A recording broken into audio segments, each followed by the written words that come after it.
Hey there, Ryan Reynolds here. It's a new year, and you know what that means. No, not the diet. Resolutions. A way for us all to try and do a little bit better than we did last year. And my resolution, unlike big wireless, is to not be a raging and raise the price of wireless on you every chance I get. Give it a try at mintmobile.com/switch. $45 upfront payment required, equivalent to $15 per month. New customers on first 3-month plan only. Taxes and fees extra. Speed slower above 40 gigabytes on unlimited. See mintmobile.com for details. This episode is brought to you by Amazon. Sometimes the most painful part of getting sick is the getting better part. Waiting on hold for an appointment, sitting in crowded waiting rooms, standing in line at the pharmacy. That's painful. Amazon One Medical and Amazon Pharmacy remove those painful parts of getting better with things like 24/7 virtual visits and prescriptions delivered to your door. Thanks to Amazon Pharmacy and Amazon One Medical, healthcare just got less painful.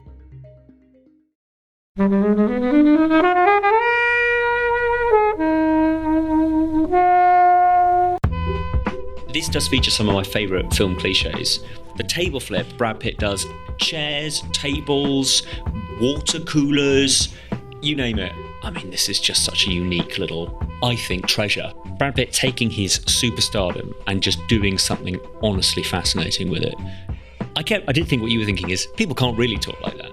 But it's all delivered so confidently, I just go, well, it has to be. Like, if you like movies where men spit into plastic cups and overweight, sweaty men are in rooms with no windows, and if you like Brad Pitt eating, he does a lot of eating in this. This movie has all three of those things in abundance.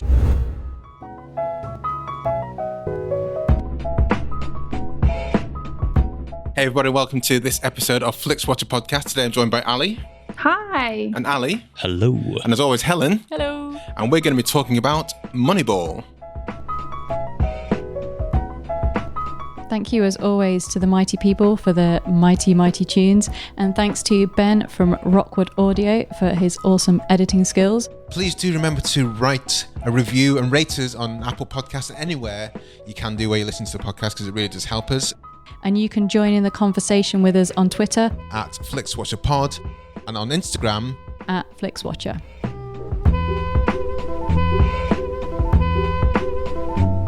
Hello and welcome to this episode of Flixwatcher podcast. Joining us today we have Ally and Ally. If you would both like to say hello and tell the listeners about the work that you do, please. I'm not defined by my work, thank you very much. No, my name's Ally Plumb, and I work for BBC Radio 1 as their in-house film critic, which, yes, is a job. And it's my job to be the interviewer person and in-house geek, and I kind of appear on different radio shows across the two networks. So Grimmy and Greg and Ace and Dottie and all the rest. So, yeah, radio person. And who are you? I'm Ally Wybrew and I work for a creative content agency. So I make TV adverts and trailers and social media ads for various film companies. Both of you don't have real jobs, basically. That's what you're saying. I don't think anybody in the media has a real job. No. Swan around watching films and talking about them. Yeah. Not swan around. That sounds a bit harsh. I spend a lot of time in the dark, though. Yeah. Looking at stuff. Yeah, I don't even have windows in my office. So Analysing stuff. Making some films look better than they are. Yeah. Or as good as they really are. Yes, exactly. As excellent. Finding the best in films. That's it. So we are talking today about Moneyball, which is your choice, Mr. Plumb. Can you tell us a bit about the film? You've got a 1-minute synopsis, and tell us why you chose it as well. So this is Moneyball, which is probably the most interesting statistics movie there's ever been. I don't think there are many kind of to compete against it. But anyway, this is Brad Pitt, Jonah Hill, and kind of briefly Philip Seymour Hoffman in a real-life story of a manager of the Oakland A's, which is a baseball team in, what do you know, Oakland, California. And this is the real-life story of about 2001, 2002, where he realised he didn't have enough money to actually make a proper big league, traditionally made baseball team. So he got lateral and he thought cleverly, and bringing in Jonah Hill's character, they used maths and numbers and statistics to make sure that they created a team that cost nothing, looked awful, but actually worked well. And so, it's kind of one of those interesting statistics sports movies with lots of famous people in it. And why did you pick it? I picked it because I watch a lot of sports movies. I love a bit of Rocky and all of that sort of thing. But this is just the other side of it. And it's directed by the same director as Capote and Foxcatcher. His name has just fallen out of my head. I want to say William Bennett. I can't remember. I'll find it. He has disappeared off the radar, I think, since 2014 when Foxcatcher came out. Since Foxcatcher, yeah. Anyway, it's just very, I think, well-directed and a very interesting movie about a topic that, on the surface, should be incredibly dull. And it's also an example, I think, of Brad Pitt. Bennett Miller. Yeah. I knew Bennett was in there. Brad Pitt taking his superstardom and just doing something honestly fascinating with it. Because he could be just doing, if he wanted to, Marvel and DC and whatever stuff. But this is just such a unique little, I think, treasure. It's quite interesting. He's done the tiniest bit of superhero-dom in the last kind of 10 years, hasn't he? But he hasn't... What you mean, like World War Z? No, I mean that very small clip in Deadpool. Oh, that's true. Blink and you will literally miss him. Helen, what were your thoughts on Moneyball?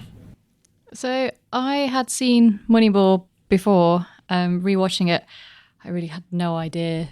I couldn't remember much. I think the key to how much you enjoy about this film is how much you understand baseball, or at least a little bit of how baseball works. So are you saying 0 for you? Yes, 0. It's the really interesting bits, I think, for me were Jonah Hill, who kind of, I think he sort of surprised everyone, maybe even himself in this, because he'd kind of sort of done the teen comedies before this, and then came back with a kind of really interesting performance. And you've already mentioned Philip Seymour Hoffman in another great supporting role.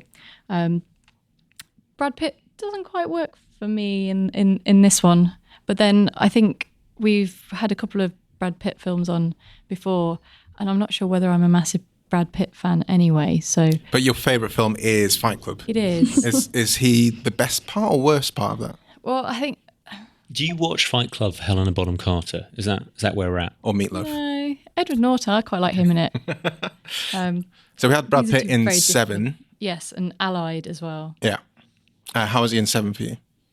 Yeah, I mean he's good in that. Just fine. But Out of 10? yeah, 7. Okay. Yeah. God. There we go. Ali, what are your thoughts on Moneyball? I think conversely, I'm always up for Brad Pitt. I think he's great. And I had seen Moneyball before, but I remember it surprising me and quite liking it when really, other than Brad Pitt, I thought I'm not that into sports films. Like I don't naturally gravitate towards them. So it was interesting that the first time I watched it, I really enjoyed it because I just thought it was more interesting than I expected.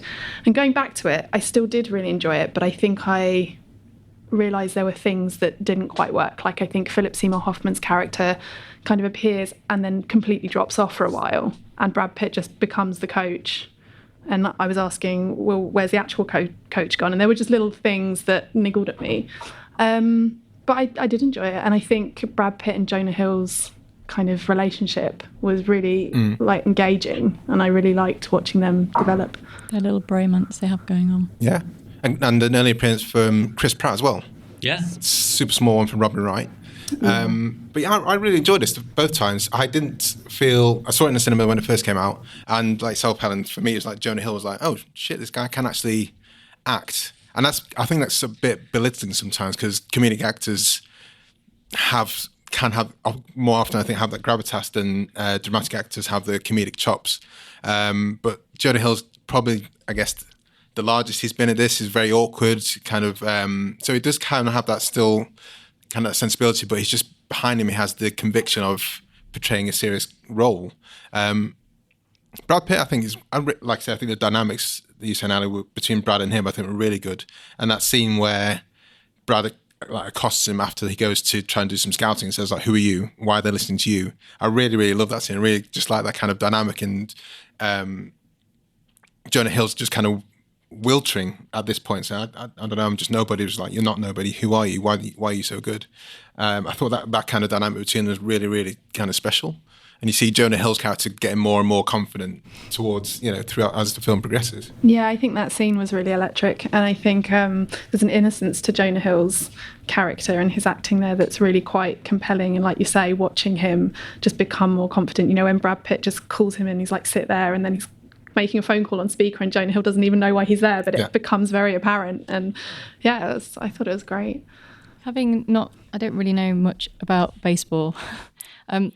Do they really talk like that? I think any sports. If you think, Do they?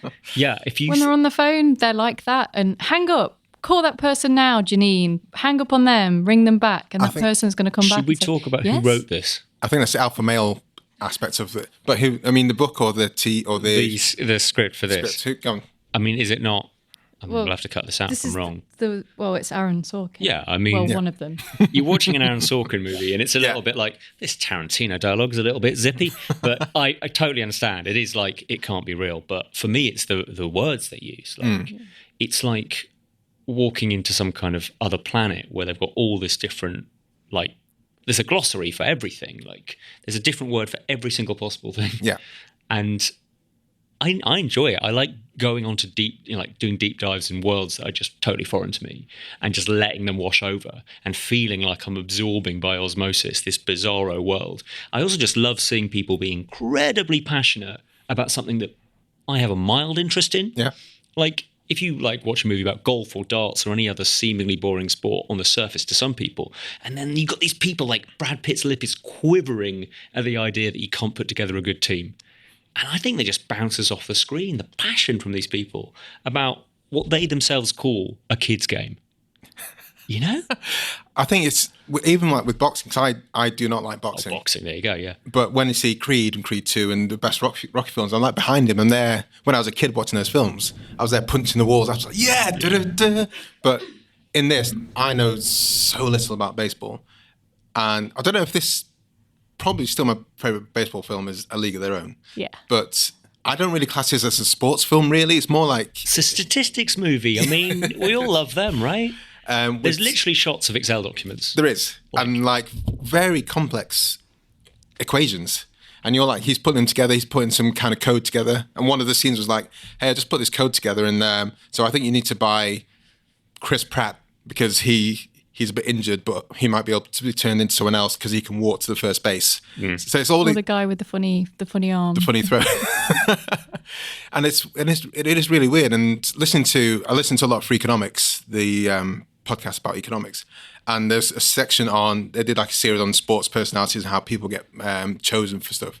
And they did a really interesting section whereby for basketball, there's like a really good Chinese-American basketball player, but he didn't get picked because people like, well, you don't look like Michael Jordan or like Larry Bird. Oh, yeah. So a lot of these things do really play into the effects, but statistics-wise, he's like really good. And when people kind of look beyond that, they were like, well, yeah, we're going to have him because he's awesome. They say in this film a lot, he's got the face. Yeah. And like we looked at each other going, oh yeah, that is definitely a thing, isn't it? I did think what you were thinking is people can't really talk like that. But it's all delivered so confidently. I just go, well, it has to be. People going, oh, they talk about one guy having an ugly girlfriend. Yeah. And you just go, well, this is kind of a sludgy masculine world. Like if you like movies where men spit into plastic cups and overweight, sweaty men are in rooms with no windows, and if you like Brad Pitt eating, he does a lot of eating in this. This movie has all three of those things in abundance. What are they spitting into cups so much? That made me nearly puke every single time. I was like, oh yeah, it does this a lot. What is it? So sometimes it looked like it was popcorn and he wasn't putting the kernels in. It was spitting the kernels out, was it? It might have been chewing gum. Or chewing I'm not tobacco. Sure, but tobacco is kind of a baseball thing from the 50s. But I never saw him into cups though. I guess it's just more sanitized, isn't it? Because it would be properly... If this is a thing that bothers you, don't watch Moneyball. Genuinely, there is so much. Like, also, if you like random big-name actors just rocking up halfway through, we kept going. Ally and I had both watched it before. Oh, Chris Pratt, I've forgotten. Yeah, Robin Wright. Oh, yeah, of course you're in it. I just loved having those little moments. I loved PSH in this as well. Yeah, he was great. I mean, I think he does the kind of not grumpy guy well, but I'm thinking of when he was in Talented Mr. Ripley as well, and he's that slightly suspicious, slow speaking, I'm not impressed with any of you attitude. Yeah. He just does that so well, and it was great to see him in this. His confrontations he had with Brad Pitt as well, where he's saying at that one point he's saying, well, I'm just doing what I need to do to defend my position for roles for applying for jobs next year. It's like, well, I can kind of see you're right. I think every single time I see him on screen, I think he's fantastic. He's Philip Seymour Hoffman, man. Yeah. He's just amazing. Did he have many starring roles in himself? By himself, I mean, the big one is Capote, which is obviously how he what the connection is here. I mean, because if I were casting this film, I wouldn't go, I need a slightly overweight, curmudgeonly basketball, different film, baseball coach, Philip Seymour Hoffman. He's the one. But obviously, you know, the director saw it and it worked out. I think this movie we're kind of describing in a way. I think it's a hard movie to describe to get people to go and watch it. Yeah. Oh, you've got to see this film. Why? It's got loads of... Hang on. Brad Pitt. Statistics. If you look at the poster, it's Brad Pitt sitting on a, like, you know, dugout type seat. Yeah.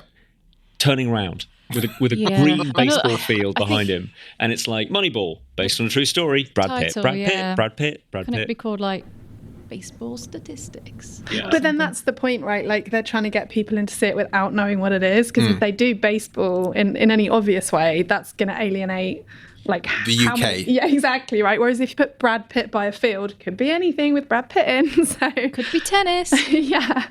I loved how sucked in I got, not knowing much about baseball, not knowing all the vernacular and all the mumbo jumbo, and then suddenly halfway through the film going, yes, come on, an 18 undefeated record, 19, and like you're just sweating with excitement. And I think movies always get me much more into sport than anything else. The actual sport does. Yeah. As soon as I watch this movie, I want to go back to when we went on holiday and we went to see the Red Sox in Boston. I wanted to say the name of the Fenway Park. Yeah. And it's all and it's great fun. But you think watching that was better than being there? I think that's what gets me so excited to get back into baseball, right? And then I watch it on TV and I'm like, what is this? I think I was actually surprised rewatching it again. There's very little actual baseball in it. Yeah. There's not a lot, and the bits that are in it are some of it. It's a little mixture of archive bits and a little bit recreated. And I think I was quite surprised how long it took to get to that bit where they were actually, his plan was actually working, and they were actually. That's how you build the tension. Well, Sorkin ratcheted in the tension. I think it's. I have to imagine they were following the truth. I did a bit of Wikipediaing after this. Firstly, because I didn't really know what the significance of getting on first meant. Why that was such... Because I was like, why they wanted Chris Pratt's character above Pena. I only know it from Kissing Rules when I was 15. Well, and that was a US thing, wasn't it, first base? Yeah. I mean, it's not that people went... I mean, we played rounders as well. So Yeah, I was going to say rounders. Yeah. My reference. But yeah, that getting on first base is like such an important thing. And it didn't matter... One of the scenes they're talking about is like they don't care whether he hits the ball and gets from first base or just gets on first base because he manages to instill so many fouls that they're like, go on, son, you're on first base. That's how you get your runs then, isn't it? Because you get bases loaded and you get someone to hit it. Well, this is it. Is it? Well, it's part of that. It's kind of, again, any American guys who listen, please like tell us because it doesn't make any sense. It is rounders. Still don't know. It's rounders. Not to dress up baseball too much, but there's the bottom of the ninth, blah, blah, blah, rounders. Okay, there we go. This is written by, the book is based on Martin Lewis, who did not Big Get Short. Shorty, Big Short, Big Short, and also The Blind Side. Have you guys seen any of those? I've seen The Big Short. I haven't seen Blindside. I've seen The Blind Side, and it does feel like though both sporting movies, that's schmaltzy and very kind of... The Blind Side is. Yeah, very kind of tear-jerking, heartwarming stuff. Whereas this feels obviously naturally, through the Sorkin machine, a lot more technical, wordy. Like, this film is men talking to each other quickly. It is proper West Wing, isn't it, basically? Yeah. It's also lots of white men talking to each other. I was thinking about that for Oakland, but again, I think... because it is based on real life, and Hatterberg, they did have that 20-run streak, which is insane for any sports team to win 20 games in a row. So I was kind of behind that. I can kind of get that. Oakland is very mixed race, but then I don't know. But baseball is kind of, I don't know. I think look again. If that's who the people were, they can't just go well. Well, this is it. Yeah, that's what I mean. Now this guy's Polynesian. You go, well, no, he's called Billy Beane. I'm sorry. Like I do want to say, is that his real name? Billy Beane, who Brad Pitt plays. Doesn't look like that. We said this off mic. Yeah. Must have been over the moon that Brad Pitt said, I'm going to play you. I'm not saying he's a bad-looking guy. He reminds me a little bit of, what's his chops from the OC, who likes a bagel, the dad. I was going to say... but Tate Donovan? No, the what's other his name dad. from Spandau Ballet? Oh, Martin Kemp? Martin Kemp. Yeah, it does look like Kemp. Like him. Yeah. Maybe. Anyway... I don't. He's good looking in his own way, but he's not Brad Pitt. No. And you've got him side by side there, haven't you? No, but in his defence, I mean, not many people are Brad Pitt. What are you trying to say? But, well, just that most people would be pleased if Brad Pitt decided to play them, I think.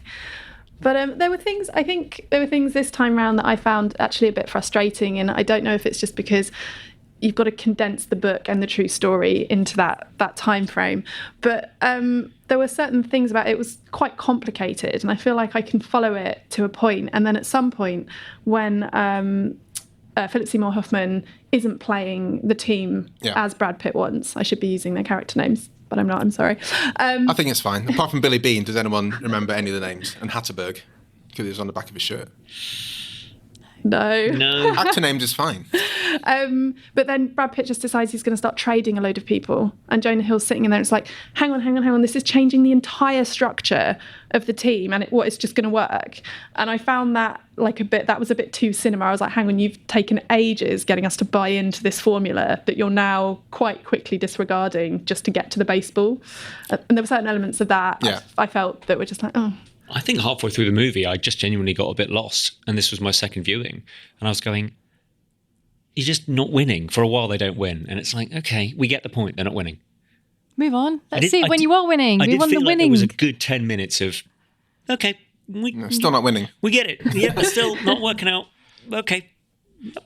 Because what I got, there's one line in this which I'm not sure, because I think the first time I watched it, I was like, so when did they start winning? But there's that point where, again, with Philip Seymour Hoffman kind of defending his position, trying to make sure that he is the coach and he does ultimately get the choice of, if you've got 25 people there, I get to choose who's there. So the general manager kind of can buy people, but he can't determine who goes on the pitch, which is kind of weird. It's a weird kind of concept for me, and I'm not sure if that happens in other sports. It reminds me a lot of Championship Manager. That's what this was for me, was going, oh yeah, I bet there must be a Championship Manager version of baseball. There has to be. Yeah. Certainly on phones, right? Oh, yeah. But I mean, I found that really frustrating because I was like, what is the point? Of the general manager? Yeah. Or the coach, either way. But I thought for Philip Seymour Hoffman to not even try one game, I was waiting for Brad Pitt to sit down and go, look, just trust me. Yeah. Do one game how I've asked you to. But they didn't. He just kept going, no. I was like, oh, for God's sakes. He literally had to fire a load of players in order to play the plan. And then he gets the credit anyway. Because they're all going like, oh, this could only be done because this coach has done this and blah, blah, blah, blah, blah, blah. Well, it's like he didn't do anything. 20 years later or 11 years later, who's got Brad Pitt on the poster playing who? So take that. You get stuck with Philip Seymour Hoffman, the actor of a generation. Well, Philip Seymour Hoffman did at the bottom of the 20th game when they're all tied after going 11-0 up, say, Chris Pratt, you have a go, son. That was his genius. Yeah, that was it. There are some fun lines, though, in this film, I think. If only for a British audience, there's a bit where he's coming to blows with his chief scout. And the chief scout's kind of trying to dance around being pretty terse, and then he eventually just blows up. And he says, I respect you, Mr. Beane. And obviously we're both going, yeah, sure you do. Yeah, big time, absolutely. But no, obviously the Sorkinese dialogue is it's just nice ping, ping. To be in that rhythm of everyone knows exactly what to say in exactly the right moment. It's the people in the room, even just like Brad Pitt with that kind of hand gesticulation going, mat. Oh, I love that. Yeah. The talking, but your hand doesn't go from the mouth. Yeah, it comes like a duck in the water, yeah. I really like this. Should we head to the scores, guys, and keep on chatting? Let's head over to the Flixwatcher scores. When it comes to towing, seeing is believing. That's why Chevy Truck's advanced camera technology offers up to 8 available cameras for 14 unique views, so you can focus on the view that really matters. Chevrolet, together let's drive. Learn more about Chevy Trucks at Chevy.com. Safety or driver assistance features are no substitute for the driver's responsibility to operate the vehicle in a safe manner. Read the Vehicle Owner's Manual for important feature limitations and information. All of our scores are out of 5. You may have decimal places if you wish. And we will start with you, Ally, with the recommendability. Right, so this is measuring how likely I am to recommend this movie. Yeah. How easy is it for you to recommend it to people? Out of 5. Yeah. I'm going to go for 4. I think to the person I would recommend this to, like I need to put a kind of caveat there. Yeah. I'm not going to recommend it to everyone, but friends of mine, I think this is and people I know, this is an easy recommend. And if they don't like it, then they don't like it. But I know there's something special in this movie. And I know it's something different. And I know it's kind of this little gem. So I kind of don't mind if they don't like it. I have enough confidence in this movie that I just know it's pretty good. So I'm going to give it 4 for that. Ally?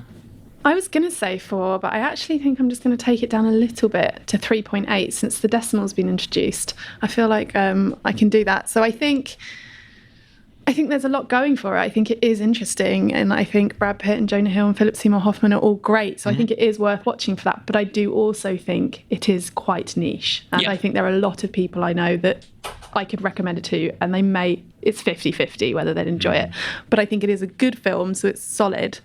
So that's why I'm going to go 3.8. Look, I think it's got Jonah Hill wearing massive ties.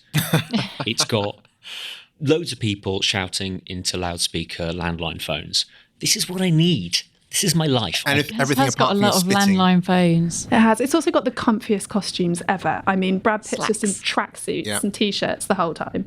And do you like Pepsi product placement? Because I do. And this is the film for me. they got the free soda in the end, didn't they? They did. Yeah. I did. Helen, recommendability.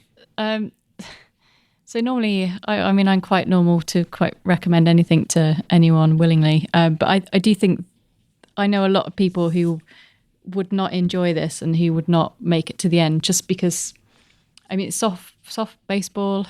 It is very, very niche in that sport. And it is largely about statistics as well. So it doesn't really have that much of the sport in it. So trying to sell it as a proper sports film, I think I'd struggle a little bit. I think the thing that is the main thing going for it is Sorkin's script. I think if it didn't have that, then it could be really, really, really dull. So I'm going to go 3.5. Oh, still pretty high. I'm going to go for 4.1. I enjoyed it the first time a lot more than... I don't know what brought me to it in the first place. It must have just been... There was a little hype bubble about this film when it first came out, and I think it was being sold like a little gem, like a kind of look at all these famous people doing a very indie-looking movie. Yeah, and this obviously cost peanuts. Like, there's nothing Totally. spent on this. Labour of love for all people involved. because the bigger names in this, Philip Seymour Hoffman probably wouldn't have been paid that much. Brad Pitt would have just enjoyed the script and Or probably wanted to production cut. Yeah, that's true. Chris Pratt was no one at this point. No. And I think when I watched this again, I was like, oh, that's where I knew Chris Pratt from. Because when I saw him in Parks and Rec, I was like, I'm sure I know that guy from somewhere. And it all kind of pings together. And it doesn't get much screen time in this, but he's Chris Pratt and he's charismatic in that time he has.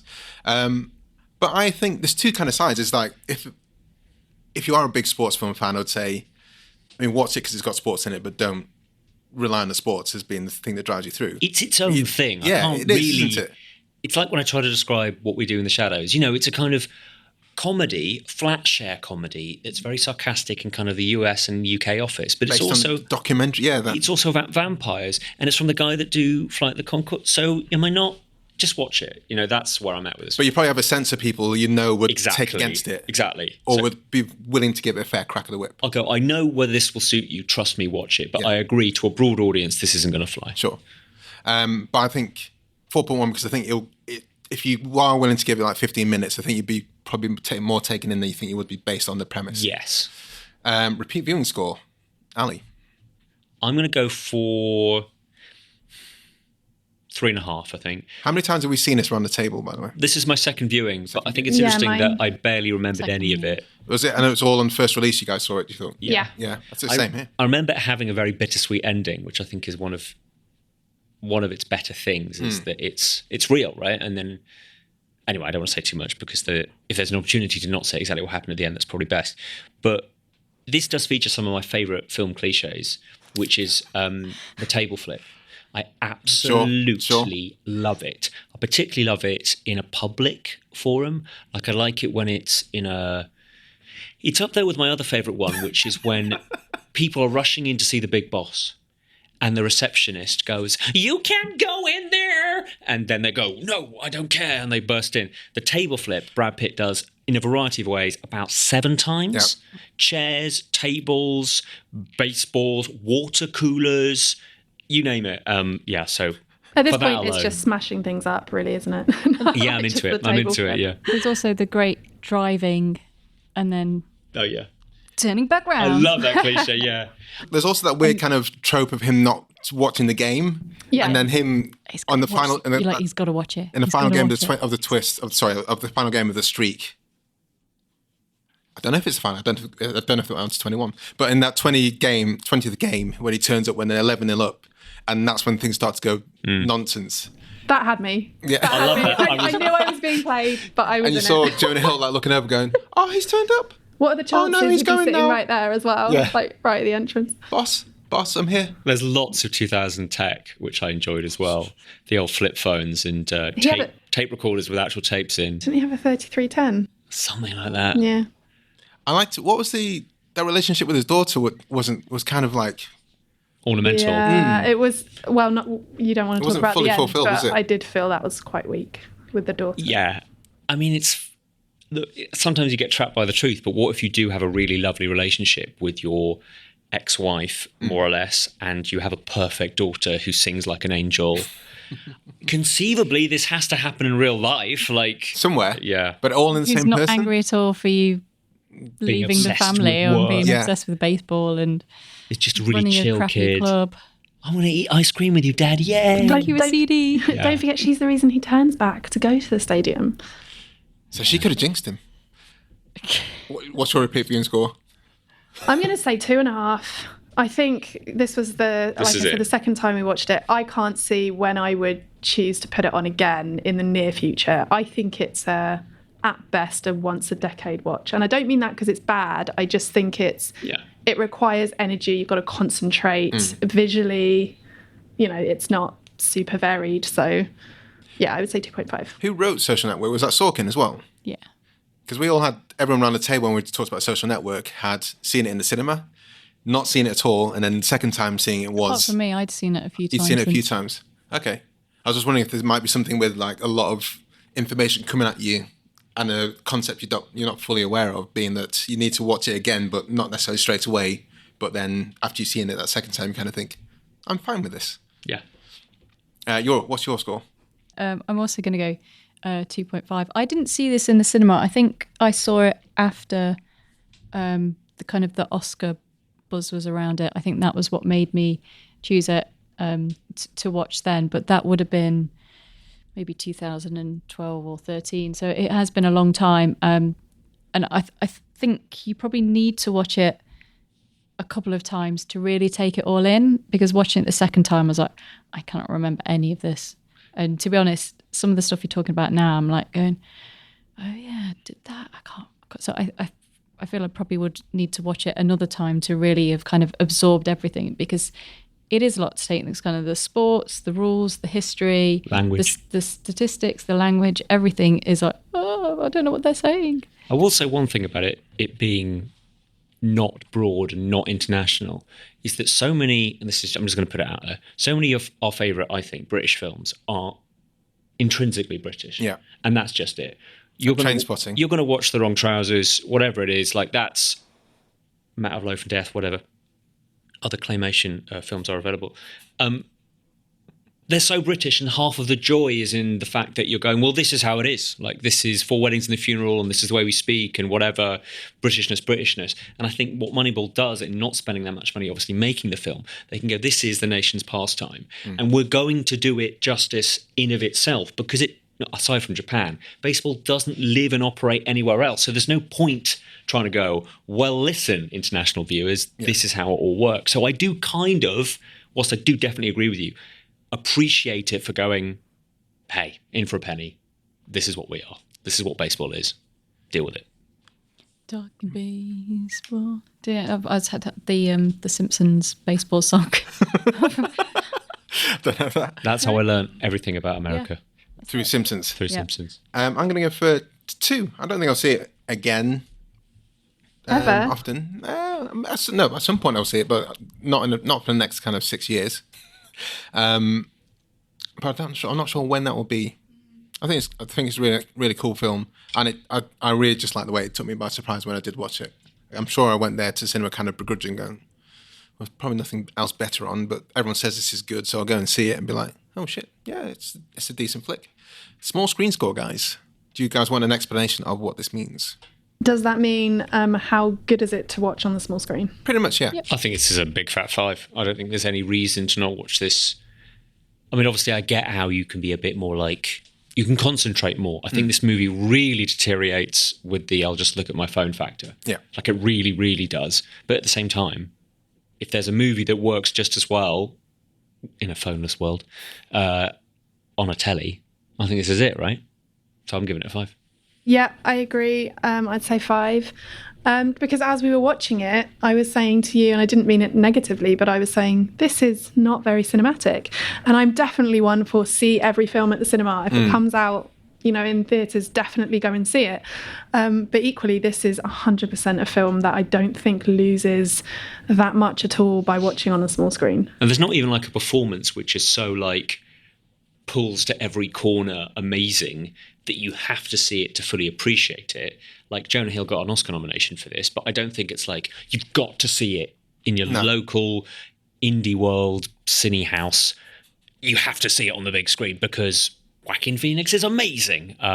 Yeah, I think there was one shot towards the end, like a long shot from above, where Brad Pitt walks out onto the pitch, and that's the first one where I went, whoa. I'm in a cinema, yeah. Yeah, that's stunning. But otherwise... Yeah. Small screen score. Helen. Exactly what you've said. There's nothing cinematic about this. What about on the turning the car around really quickly on the freeway? When he throws the baseball bat straight at someone's head. What about when he's sitting in the office talking about stats? Yeah. When he presses on the old loudspeaker telephone. Oh, wow. No. 5. Go whack, whack, whack. Yeah. 5. I see, I'm struggling. I'm like, I know those bits happen, but I really can't remember when they happened. The soda cost $1. Yes. I mean... That's so cheap.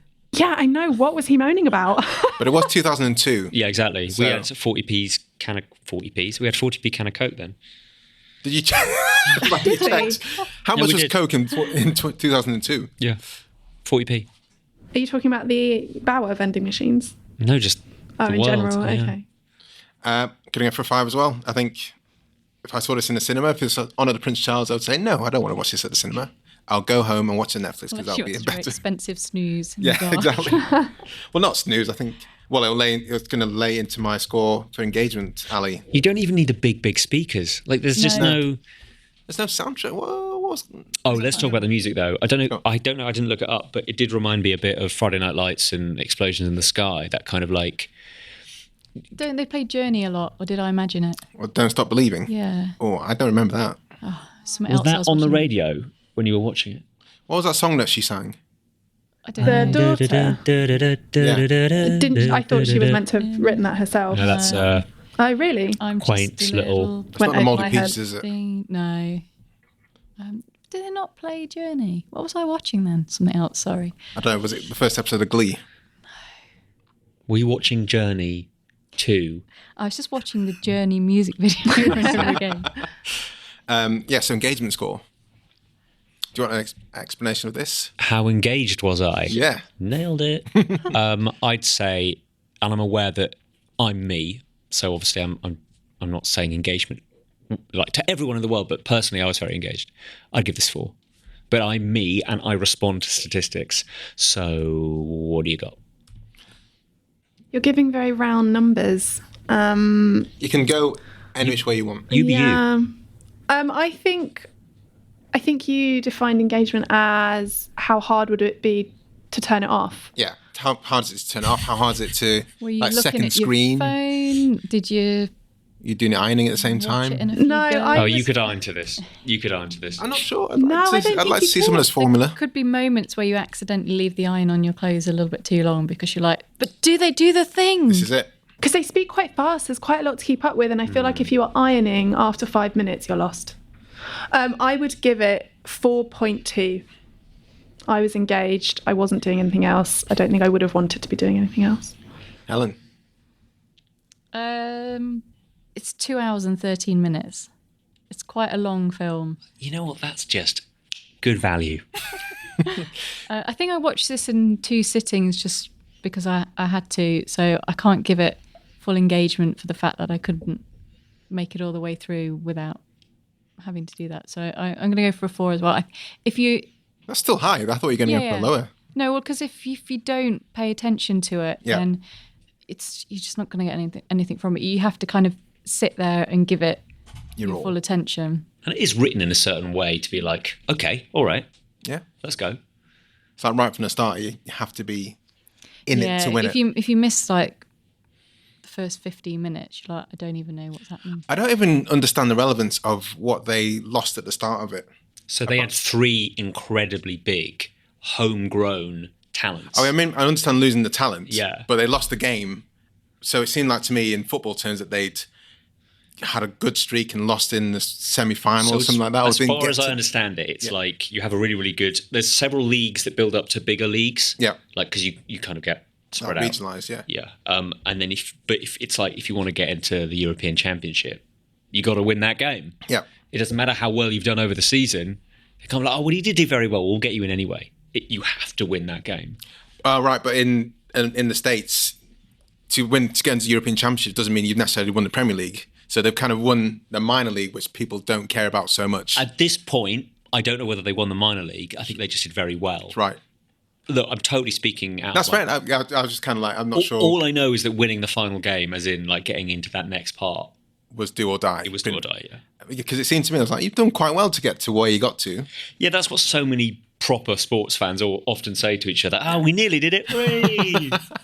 But I mean, if Brighton and Hove Albion came fourth in the Premier League, you'd be like, you guys have so little money compared to... Yeah, but when Leicester won the Premier League, that's what people want. Yeah, that's what people remember.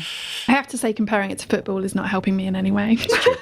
I apologise. Engagement score, I'm going to go 4.5 because when you're in it, I think. And that gives us an overall score of 3.91250. That's pretty high. I thought it was going to be quite high. I think this is a good film. Yeah. I just agree entirely that it is niche. And you have to know that you'd know it. And I like these movies when, if they're recommended to you, you will respond to it. You know? If someone explains why you should watch it. It's particular, but within its niche, it's very good. 3.9 is great. I thought it was going to get a high score. I mean, if we look at the recommendability, even though we've kind of described it as niche, everyone's given it a fairly decent high recommendability score. So we go to the guys on Twitter, and as always before recording, we reach out to them and say, in this case, we're reviewing Moneyball with Ally Wybrew and Ally Plumb from @BBC Radio 1. Have you seen it? Tell us your thoughts for an on-air shout-out on Flixwatcher. And here we have Brad Pitt GIF doing the whack, whack, whack, whack hand gesticulation. Can you guys read out the responses that we had? Ally, you said the first one. The first is from Death by Film Podcast. No, I'll stop that. 5 stars. As a baseball lover, this is what it is all about. It gets baseball right, and it's one of my absolute favourites. I mean, he's such a big baseball fan that he's... No, that's just a bucket of popcorn. No, I thought that was a... You thought it was a huge baseball. There we go. Top film tip says Black Swan thinking baseball scout and young economist fly in face of convention to turn around failed team. True tale, #Moneyball. Statistically proven to deliver magnetic performances and engaging drama. So that's 4 baseballs out of 5 graphs, it looks like. Oh, yeah, I couldn't see that they were baseballs. Yeah, because it's on a white background. White on white. Yeah. Helen. And from Recasted Podcast, Brad Pitt is more subdued than usual, but entertaining as ever, and Jonah Hill crushes a dramatic role in a movie that will entertain casual fans and captivate diehards. 4.5 stars. Nice. I think without this film, Jonah Hill wouldn't be the same guy that he is today. What's happened to McLovin? That is a really good question. Because Seth Rogen's still doing the same old shtick, which is fine. McLovin does some voices for one of the characters How to Train Your Dragon. in How to Train Your Dragon. That's it, though, isn't it? And is that not one of your favourite films? I mean, and he was in Bad Neighbours. Yes, he was. But that's Christopher Mintz-Plasse. Indeed. So, and on that note, Emma Stone's she's gone on to do better things. Seth Rogen's still the same guy. Michael Cera's Rogen is doing great guns. Michael Cera's kind of faltering a bit, but he's still the same kind of guy. He's Bill aging, Hader but is his roles are smashing not. it. He is absolutely. I mean, Bill Barry not Bill. Barry is Ben. Yeah. But I think Jonah Hill had to twist, otherwise he wouldn't be the same guy. He wouldn't be in Wolf of Wall Street. I don't think, had it not been for this. Or War Dogs. Who could forget? Who could forget that I film? quite enjoyed War Dogs. I did too. I just don't think the world saw it. Oh. I think it's all right. Yeah. Guys, can you sign off by telling everyone where we can find you online and say goodbye to the listeners? You can find me on Twitter at Ally Plumb. Plum is a B on the end, and Ally is A-L-I. Made a meal of that. I'm also on Instagram and also on your radio, on BBC Radio 101 Extra, and I have a podcast, and yada, yada, yada, yada, yada. There are not many Ally Plums, so just give it a Google. You can find me on Twitter at Ally Wyb, ALLYWYB, or on Instagram at Ally Wybrew. Cheers. Thanks a lot, guys. Thanks so much for coming Thank you. on. Bye. Thanks, you guys. Enjoyed this episode of Flixwatcher podcast? Why not leave us a 5-star review on iTunes? You can also follow us at FlixWatcherPod on Twitter, and we're at FlixWatcher on Instagram. Thanks as always to the mighty people for their mighty, mighty tunes, and Ben from Rockwood Audio for his awesome editing skills. If you're looking to get your podcast edited as sweet as this, get in touch with Ben, and that's Rockwood, R-O-K-K Wood Audio. Tell them Flixwatcher sent you.